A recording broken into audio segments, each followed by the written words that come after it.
சிவ சொந்தங்களே, இந்த நதி வந்துட்டு கங்கை நதி இருக்கிற இடம் ரிஷிகேஷ். எவ்வளோ ஒரு எந்த ஒரு ஆரவாரம் இல்லாமல் எவ்வளோ அமைதியாக பயணிக்குது பாருங்கள் நதி. ரொம்ப அமைதியாக இருக்குது, ரொம்ப வேகம் கிடையாது, ரொம்ப பொறுமையாக போகுது.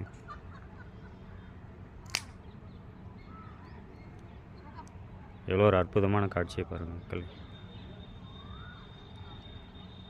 அன்பு சிவசொந்தங்களே, வாழ்க்கையில் ஒரு முறையேனும் இவ்விடத்திற்கு வர வேண்டும் என்று நீங்கள் மனதார வேண்டிக் கொள்ளுங்கள்.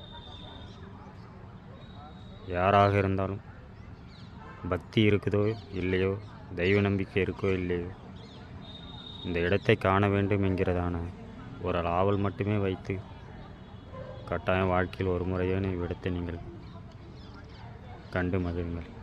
என் அன்பு